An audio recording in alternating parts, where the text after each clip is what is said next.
Hello everyone, welcome back to రోడెన్స్ hobbies channel అండి. So ఈ స్టాక్ మొత్తం సోల్డ్ అవుట్ అండి. మొత్తం ఇప్పుడు మన దగ్గర ఏవైతే కనిపిస్తున్నాయి ఇవన్నీ సోల్డ్ అవుట్ అయిపోయినాయి. మనకి మళ్ళీ నెక్స్ట్ స్టాక్ వచ్చి ఒక 10 days to 15 days మధ్యలో మళ్ళీ స్టాక్ అనేది మరి ఇదవుతుందండి. సో ఇక్కడ చూసారంటే ఈ కలర్ ఇది యాక్చువల్గా వచ్చి నేను కావాలి అనుకున్న కలర్ అనమాట. సో కలర్ ఇమిటేషన్ కోసం మీద పనిచేస్తున్నా. కొంచెం మనకేంటంటే డిఫరెంట్ కలర్స్ కావాలని చెప్పి. సో హ్యామ్స్టర్స్లో కూడా చాలా వెరైటీస్ ఆఫ్ కలర్స్ ఉంటాయి. సో మనం రెగ్యులర్గా చూసిన పాండాలు, టెడ్డీలు, వైట్ ఇవి కాకుండా సో వేరే కలర్స్ మీద కూడా పనిచేస్తున్నా. సో అవి వచ్చినప్పుడు మీకు ఖచ్చితంగా చూపిస్తాను. సో అదేంటంటే ఏది మిక్స్ చేస్తే ఎలా వస్తాయి పిల్లలు అని చెప్పి చూస్తున్నాను అనమాట. సో ఇది చూసారంటే లైట్ ఫాన్ కలర్లో వచ్చింది. యాక్చువల్గా ఇది సిల్వర్ అంటారు అనమాట. ఇది వచ్చి ఇక్కడ సిల్వర్ అంటారు. సో ఇది ఫాన్ లాగా ఉంది. సో అగోటీస్, నార్మల్ అగోటీస్ ఇవన్నీ కాకుండా జస్ట్ మనం వేరే కలర్స్ మీద కూడా పనిచేస్తున్నాము. సో అప్పుడు అవి వచ్చినప్పుడు ఖచ్చితంగా దాని గురించి కూడా అప్డేట్ చేస్తాను మీకు. సో కాకపోతే ఏంటంటే నిన్న నేను ఒక వీడియో పెట్టానంటే అది కరెక్ట్గా రీచ్ అయిందో లేదో అనుకుంటున్నాను నేను అందరికీ.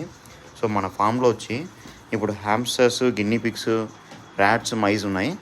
అవి కాకుండా నెక్స్ట్ మనం ఏంటంటే మన ఫామ్లో ఏ రోడెంట్ని పెంచుకుంటే బాగుంటుంది అని చెప్పి ఆలోచిస్తున్నా. అంటే బ్రీడింగ్ స్టార్ట్ చేద్దాం అనుకుంటున్నాను.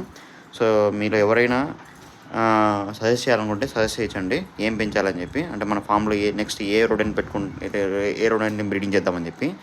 సో అది లేకపోతే నా ఆప్షన్లో నేను అనుకుంటున్నాను ప్లాంటెడ్ ట్యాంక్ ఒకటి స్కేపింగ్ చేపిద్దాం అనుకుంటున్నాను. స్కేపింగ్ లేకపోతే కార్న్ స్నేక్ కానీ, షుగర్ గ్లేడర్ కానీ, లేకపోతే ఇగ్వానా లాంటిది ఏదైనా మనం పెంచుదాం అనుకుంటున్నా. సో ఎవరైనా మనకు సజెస్ట్ చేయాలనుకుంటే కామెంట్లో సజెస్ట్ చేయండి. ఎవరికి ఏ సజెషన్కి అయితే ఎక్కువ లైక్స్ వస్తాయో, అంటే ఏ మెసేజ్కి అయితే మీరు ఏదైతే పింగ్ చేస్తారో ఏ దానికైతే ఎక్కువ లైక్స్ వస్తాయో దాన్ని నేను బ్రీడ్ చేస్తాను మళ్ళీ నెక్స్ట్. సో ఇప్పుడు వచ్చి మన దగ్గర వచ్చి గినియా పిగ్స్ ఉన్నాయండి. ఇది గినియా పిగ్ వచ్చి బ్రీడింగ్ పేరు. సో ఇది వచ్చి మనకు హిమాలయన్ వైట్ అంటారు దీన్ని. సో ఇది వచ్చి మన దగ్గర ప్యాచెస్ ఉంటాయి కదండి, ప్యాచెస్ లాగా కాకుండా ఇది వచ్చి హిమాలయన్ గిన్ని పిగ్ అనమాట. సో ఇది చూసారంటే వైట్ ఫర్తో రెడ్ అయి ఉంటుంది, అంటే ఆల్బినో అనమాట. సో దీని మ్యూటేషన్ వచ్చి హిమాలయన్ వైట్ అంటారు. సో నెక్స్ట్ మన దగ్గర వచ్చి ర్యాట్స్ కూడా ఉన్నాయి మన దగ్గర.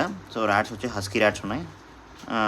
ఇది జస్ట్ నిన్ననే పప్స్ వచ్చాయండి, చూడాలి అది ఏమవుతుందని చెప్పి. సో అప్డేట్స్ కోసం మన ఛానల్ని సబ్స్క్రైబ్ చేసి ఫాలో చేయండి. Thank you.